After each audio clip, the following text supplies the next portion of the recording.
Video को start करने से पहले अगर आपने अभी तक चैनल को सब्सक्राइब नहीं करा है तो दोस्तों चैनल को पहले सब्सक्राइब कर लीजिए और इस साथ में इस बेल आइकन को जरूर क्लिक करिएगा दोस्तों, जिससे आपको टाइम टू टाइम नोटिफिकेशन मिलते रहेंगे। इसका एक काफी इंपॉर्टेंट टॉपिक है रक्त परिसंचरण तंत्र। ब्लड के बारे में हम बात करेंगे और काफी इंपॉर्टेंट पॉइंट्स हैं और इस टॉपिक से अच्छे खासे एग्जाम में क्वेश्चन पूछे जाते हैं। तो दोस्तों ये लेक्चर आप बहुत ध्यान से सुनिएगा और हम लास्ट में एक very important question answer set भी लगाएंगे जो लास्ट ईयर क्वेश्चन एग्जाम में पूछे गए हैं, हम उनको सॉल्व करेंगे। तो फ्रेंड चलिए हम वीडियो को स्टार्ट करते हैं। सबसे पहले दोस्तों हम बात करते हैं रक्त क्या होता है, ब्लड क्या होता है और इस किन किन चीज़ों से मिलकर बना होता है, मतलब इसके संगठन की बात करेंगे। तो ध्यान से देखिए, रक्त जो होता है एक संयोजी ऊतक है, एक कनेक्टिव टिश्यू है और एक ह्यूमन बॉडी में ये 5 से 6 लीटर होता है। इसकी पीएच वैल्यू जो है वो कितनी है, 7.4 है। ब्लड जो होता है वो किन किन चीज़ों से मिलकर बना होता है, देखिए प्लाज्मा और रक्त कोशिकाएं से मिलकर बना होता है। ये रक्त कोशिकाएं कौन कौन सी होती हैं, आरबीसी होती हैं, डब्ल्यूबीसी होती हैं और प्लेटलेट्स, मतलब लाल रक्त कणिकाएं, श्वेत रक्त कणिकाएं और प्लेटलेट्स होते हैं। ठीक है। प्लाज्मा जो होता है हमारी बॉडी में वो 55% होता है और रक्त कोशिकाएं जो होती है वो होती है 45% होती है। तो इस तरीके से पूरा 100% होता है। तो प्लाज्मा और रक्त कोशिकाएं से मिलकर ब्लड बना होता है। थोड़ा सा हम देख लेते हैं, एक बार डायग्रामेटिकली आपको बता देता हूँ मैं, थोड़ा आपको यूं समझ में नहीं आएगा कि प्लाज्मा क्या होता है, रक्त कोशिकाएं क्या होती हैं। थोड़ा अपन एक बार आपको मैं थोड़ा सा डायग्रामेटिकली एनिमेशन के थ्रू बताता हूँ। चलिए देखिए, आपको दोस्तों दिख रहा है यहाँ पर ये ब्लड है। अब ये देखते हैं हम, देखिए इसका लाल रंग हटा देते हैं थोड़ी देर के लिए और देखते हैं कि ये किन किन चीज़ों से मिलकर बना होता है। तो आपको जो ये पूरा तरल पार्ट दिख रहा है, ये तरल पार्ट जो होता है ये होता है प्लाज्मा। ये 55% होता है भाग रक्त में। उसके बाद ये जो आपको लाल लाल दिख रहे हैं, ये जो कण होते हैं ये होती है लाल रक्त कणिकाएं, इनको आरबीसी बोलते हैं। उसके बाद रक्त में होता है श्वेत रक्त कणिकाएं, डब्ल्यूबीसी, आपको दिख रहा है ये श्वेत रक्त कणिकाएं होती हैं। उसके बाद रक्त में प्लेटलेट्स होते हैं, ये आपको प्लेटलेट्स दिख रहे होंगे। तो इस तरीके से ये ब्लड हमारा बना होता है। प्लाज्मा, लाल रक्त कणिकाएं, श्वेत रक्त कणिकाएं और प्लेटलेट से मिलकर हमारा बॉडी में जो रक्त है वो बना होता है। तो क्लियर दोस्तों, चलिए अब इनको समझते हैं हम। तो देखिए रक्त कोशिका आपको समझ में आ चुकी है कौन कौन सी, आरबीसी हैं, डब्ल्यूबीसी हैं और प्लेटलेट्स हैं। आरबीसी मतलब हो गया अपना लाल रक्त कणिकाएं, डब्ल्यूबीसी हो गया श्वेत रक्त कणिकाएं और प्लेटलेट्स को प्लेटलेट्स ही बोलते हैं। अब मैं आपको बताता हूँ इनका सीक्वेंस, मतलब रक्त कोशिकाओं में सबसे ज्यादा क्या होता है। तो आरबीसी सबसे ज्यादा होता है, मतलब 90% होते हैं, फिर प्लेटलेट्स होते हैं और फिर डब्ल्यूबीसी होता है। तो डब्ल्यूबीसी जो होता है वो सबसे कम होता है। ओके फ्रेंड्स, अब इस लेक्चर में हमको ये समझना है कि आरबीसी, डब्ल्यूबीसी और प्लेटलेट्स, इन्हीं से क्वेश्चंस निकल कर आते हैं एग्जाम में। और प्लाज्मा के बारे में कुछ इंपॉर्टेंट पॉइंट्स हैं, तो आप वो थोड़ा ध्यान से पहले सुन लीजिए, फिर आपको मैं आरबीसी, डब्ल्यूबीसी और प्लेटलेट्स के बारे में बताऊंगा। तो प्लाज्मा क्या है, प्लाज्मा पानी और अन्य पदार्थ का मिश्रण होता है। तो पानी जो होता है प्लाज्मा में 90% होता है और बाकी जो बचा हुआ 10% है वो अन्य पदार्थ होते हैं। अब ये जो अन्य पदार्थ होते हैं वो क्या क्या होते हैं, protein, urea, sodium, phosphate, bicarbonate. तो ये सब जो होता है ये अन्य पदार्थ में आते हैं, ये 10% भाग होता है और बाकी जो 90% होता है वो पानी होता है प्लाज्मा में। ठीक है, तो ये इंपॉर्टेंट क्वेश्चन है, आगे ध्यान से सुनिएगा। अब मैंने आप जैसा बताया आपको कि अन्य पदार्थ में क्या क्या होता है, प्रोटीन होता है, सोडियम होता है, फास्फेट होता है। तो इसी टाइप से एक फाइब्रिनोजेन प्रोटीन जो होता है वो इसमें पाया जाता है, जो कि हेल्प करता है रक्त के थक्के जमने में। मैं आपको ऑलरेडी बता चुका हूँ कि रक्त का थक्का क्या होता है। उसके बाद प्लाज्मा का काम क्या होता है, बॉडी में टेम्परेचर को मेंटेन करना, और अगर हमको कहीं घाव लग जाता है तो घाव भरने का काम जो होता है वो किसका होता है, प्लाज्मा का होता है। तो ये प्लाज्मा के बारे में कुछ इंपॉर्टेंट पॉइंट्स थे, मैंने आपको बता दिए हैं। अब दोस्तों हम अच्छे से समझते हैं आरबीसी, डब्ल्यूबीसी और प्लेटलेट्स को, एक एक करके सबको अच्छे से समझते हैं। चलिए आरबीसी की बात करते हैं, मतलब लाल रक्त कणिकाओं की। तो रक्त में 90% भाग होता है इसका, जो रक्त कोशिका हमने पढ़ी थी आरबीसी, डब्ल्यूबीसी और प्लेटलेट्स में से 90% जो होते हैं वो आरबीसी होती हैं। ठीक है, इसकी जो लाइफ होती है लाल रक्त कणिकाओं की वो होती है 120 दिन। 120 दिन इनकी लाइफ होती है और ये इनका निर्माण कहाँ पर होता है, बोन मेरो में इनका निर्माण होता है, अस्थि मज्जा में इनका निर्माण होता है। और आरबीसी की मृत्यु कहाँ पर होती है, प्लीहा में होती है। ठीक है, जिसको क्या बोला जाता है, आरबीसी का कब्रिस्तान बोला जाता है। और ध्यान रखिएगा प्लीहा को ही क्या बोला जाता है, ब्लड बैंक बोला जाता है। आरबीसी का वर्क क्या होता है, तो आरबीसी का वर्क होता है कि ऑक्सीजन और कार्बन डाइऑक्साइड का संवहन करना। हमारी बॉडी में ऑक्सीजन और कार्बन डाइऑक्साइड का संवहन करने का काम क्या होता है, आरबीसी का होता है।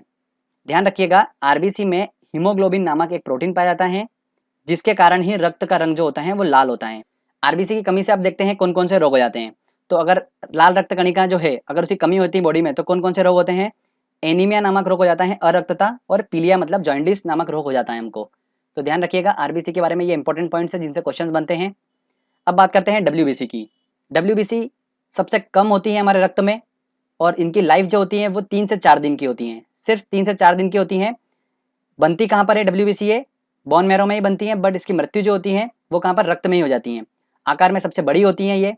ठीक है, और इनकी वर्क की बात करते हैं कि इनका काम क्या होता है। डब्ल्यूबीसी जो होती है हमारे रक्त में, उनका काम क्या होता है? उनका काम ये होता है कि इम्यून सिस्टम जो होता है, प्रतिरोध क्षमता जो होती है हमारी बॉडी की, उसको बढ़ाने का काम करती हैं ये। मतलब जो रोगाणु होते हैं उनसे रक्षा करने का काम करती हैं कौन? डब्ल्यूबीसी। और कहीं पर घाव लग जाता है तो उसको भरने का काम भी कौन करता है? डब्ल्यूबीसी करता है।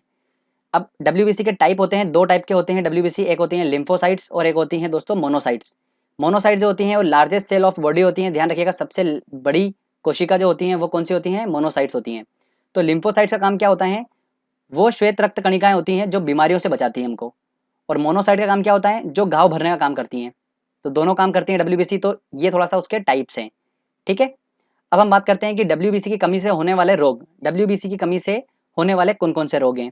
एड्स नामक बीमारी जो होती है वो डब्ल्यूबीसी की कमी के कारण होती है। और ब्लड कैंसर जो होता है वो भी इसकी कमी के कारण होता है। और ध्यान रखिएगा, एड्स जो होता है वो एचआईवी वायरस के कारण होता है। अब एक इंपॉर्टेंट पॉइंट बताता हूँ आपको मैं। विटामिन ए जो होता है, हमने अभी विटामिन वाला लेक्चर भी पढ़ा है, तो विटामिन ए जो होता है वो रक्त में डब्ल्यूबीसी को बढ़ाता है, ठीक है। और अगर डब्ल्यूबीसी की मात्रा कम हो रही है तो उसको हम क्या बोलते हैं? ल्यूकोपिनिया बोलते हैं। क्या बोलते हैं? ल्यूकोपिनिया बोलते हैं। और अगर डब्ल्यूबीसी की मात्रा बढ़ रही है तो उसको हम बोलेंगे ल्यूकेमिया। तो ये थोड़ा सा एग्जाम में पूछा जा रहा है, तो मैंने आपको बता दिया है, थोड़ा ध्यान रखिएगा। अब बात करते हैं प्लेटलेट्स के बारे में। अब बात करते हैं दोस्तों प्लेटलेट्स के बारे में। प्लेटलेट जो होते हैं हमारे रक्त में, इनकी संख्या कितनी होती है? 4.5 लाख से 6 लाख पर लीटर होती है। इनका कार्य क्या होता है? शरीर में अगर कट लग जाता है तो एकदम से ब्लड निकलता है, तो उसके बहाव को रोकने का काम इसका होता है, प्लेटलेट्स का। चिकनगुनिया और डेंगू जैसी बीमारी में प्लेटलेट्स की मात्रा एकदम से कम हो जाती है। डेंगू जो होता है हमको, वो एडिस एजिप्टी मच्छर के काटने से होता है। ओके फ्रेंड्स, दोस्तों नोट डाउन करिएगा एक पॉइंट। मानव शरीर में खून जो होता है वो हेपेरिन की उपस्थिति के कारण नहीं जमता है। अगर ये हेपेरिन नहीं होगा तो हमारे शरीर में जो खून है वो जम जाएगा। तो ये हेपेरिन ही होता है जो जमने नहीं देता है। तो ये एग्जाम में क्वेश्चन पूछा जाता है। अब दोस्तों हम बात करते हैं रक्त परिसंचरण तंत्र। जैसे नाम से स्पष्ट है, रक्त का परिसंचरण करना हमारी बॉडी में, तो वो कौन करता है? धमनी करती हैं। आर्टरीज बोलते हैं इनको, और शिराएं जिनको बोलते हैं वेन्स। तो चलिए एक एक करके समझ लेते हैं इनको क्या होता है। धमनी का काम क्या होता है? तो ऐसे आपको एक ट्रिक बताता हूं मैं, काफी कंफ्यूजन होगा आपको धमनी और शिराओं में, बार बार आप याद तो कर लेंगे पर भूल जाएंगे। तो मैंने किस तरीके से याद कर रखा है ये आपको बताता हूँ। धमनी है तो वर्ड क्या आ रहा है? धम धम। और धम धम की आवाज कब आती है? जब हाथी चलता है। और हाथी जो होता है वो शुद्ध शाकाहारी खाना खाता है, आप सभी को पता ही है। तो शुद्ध शाकाहारी खाना खाता है हाथी। और धम धम की आवाज कौन करता है? हाथी। तो शुद्ध शाकाहारी खाने से हमारा बनेगा शुद्ध रक्त। क्लियर? हमको बस वहां तक पहुंचना है, शुद्ध रक्त तक। तो धमनी जो होती है वो शुद्ध रक्त का परिवहन करती हैं। तो धमनी ऑक्सीजन युक्त शुद्ध खून ले जाती हैं लंग से हार्ट तक। फेफड़ों से हृदय तक कौन लेके जाती है शुद्ध खून? धमनियां लेके जाती हैं। तो धम धम से आपको हाथी याद आएगा, और हाथी शुद्ध खाना खाता है, तो आपका कभी भी कंफ्यूजन नहीं होगा और हमेशा आप बिल्कुल सही आंसर तक पहुंचेंगे।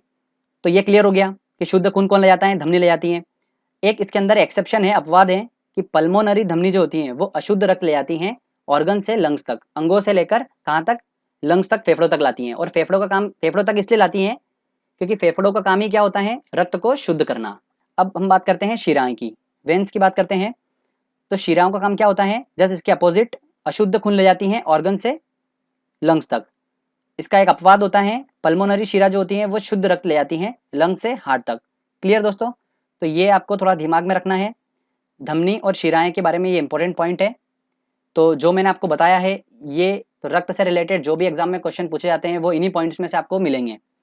चलिए अब हम टेस्ट लगाते हैं और देखते हैं कि हमने जो पढ़ा है वो कितने क्वेश्चंस को सॉल्व कर पा रहा है, ठीक है। तो ऑलमोस्ट सारे क्वेश्चन हम सॉल्व कर लेंगे अगर आपने अच्छे से लेक्चर को समझा होगा तो। चलिए दोस्तों, हमारा पहला क्वेश्चन है, प्लाज्मा में जल का प्रतिशत होता है। देखिए प्लाज्मा में जल का प्रतिशत कितना होता है? 90% होता है। तो इसका आंसर लगेगा डी आंसर। रक्त होता है एक संयोजी ऊतक है, कनेक्टिव टिश्यू है, मैंने आपको बताया था, तो ए आंसर होगा। आरबीसी का निर्माण हमारे शरीर में किस भाग में होता है? देखिए आरबीसी का निर्माण कहाँ होता है? अस्थि मज्जा में होता है, बोन मैरो में होता है। तो इसका आंसर लगेगा डी आंसर। आगे देखते हैं क्वेश्चन। अगला क्वेश्चन है, हीमोग्लोबिन का तात्पर्य है ऑक्सीजन को इधर उधर पहुंचाना, बैक्टीरिया को समाप्त करना, ऊर्जा का उपयोग करना, या अरक्तता का निवारण करना। देखिए हीमोग्लोबिन का काम क्या होता है? ऑक्सीजन को इधर उधर पहुंचाने का काम होता है। मानव वयस्क में कुल कितना रक्त होता है? तो 5 से 6 लीटर होता है। इसका आंसर लगेगा ए आंसर। मानव रक्त का पीएच होता है कितना होता है? 7.4। तो इसका आंसर लगेगा सी आंसर। चलिए आगे और देखते हैं क्वेश्चन। आरबीसी का कब्रिस्तान किसे कहा जाता है? आरबीसी की मृत्यु कहाँ पर होती है? लाल रक्त कणिकाओं की मृत्यु कहाँ पर होती है? प्लीहा में होती है। इसे ही कहा जाता है आरबीसी का कब्रिस्तान। तो इसका आंसर लगेगा सी आंसर। रक्त का लाल रंग किसके कारण होता है? तो वो होता है हीमोग्लोबिन के कारण, तो इसका आंसर आ गया बी आंसर। ये जितने भी क्वेश्चन करवा रहा हूँ ये काफ़ी इंपॉर्टेंट क्वेश्चन है, एग्जाम में काफ़ी बार पूछे जाते हैं ये क्वेश्चन। अगर आपने ये क्वेश्चन भी लगवा लिए, सारे क्वेश्चन अगर लगा लिए, तो बस आप इस टॉपिक से कोई भी क्वेश्चन आएगा आप सॉल्व कर लेंगे। डब्ल्यूबीसी का मुख्य कार्य क्या होता है? डब्ल्यूबीसी का मुख्य कार्य क्या होता है? प्रतिरोध क्षमता बढ़ाती है शरीर की, तो इसका सी आंसर होगा। तो चलिए आगे और देखते हैं क्वेश्चन। अगला क्वेश्चन है, डब्ल्यूबीसी की मात्रा सामान्य से अधिक हो जाना कहलाता है, क्या कहलाता है? देखिए, डब्ल्यूबीसी की मात्रा सामान्य से अधिक हो जाती है तो हम उसको क्या बोलते हैं? ल्यूकेनिया बोलते हैं, और कम हो जाती है तो हम उसको क्या बोलते हैं? ल्यूकोपिनिया।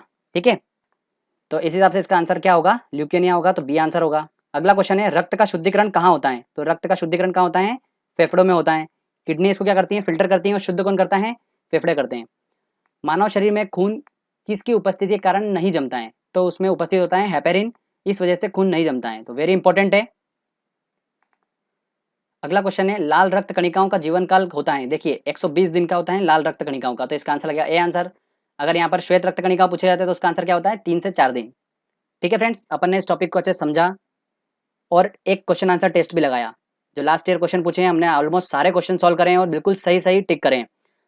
तो बस प्रैक्टिस करते रहिए, मेहनत करते रहिए, सफलता बिल्कुल मिलेगी आपको। ये ऐसा टॉपिक है जिससे एग्जाम में क्वेश्चन आता है, तो आपका दोस्तों एक नंबर बिल्कुल पक्का हो चुका है। रक्त से क्वेश्चन आपको एग्जाम में देखने को मिलता ही मिलता है। तो फ्रेंड्स, अगर आपको ये वीडियो अच्छा लगा है तो जल्दी से इस वीडियो को लाइक करिए, दोस्तों के साथ शेयर करिए, और कमेंट करके बताइए मुझे आपको वीडियो कैसा लगा। अगर आपने अभी तक चैनल को सब्सक्राइब नहीं करा है तो जल्दी चैनल को पहले सब्सक्राइब कर लीजिए, क्योंकि इस तरीके के जब भी वीडियो मैं अपलोड करूंगा तो आपको उसका बेनिफिट मिलता रहेगा। तो फ्रेंड्स, मिलते हैं अगले वीडियो में, तब तक के लिए जय हिंद, जय भारत।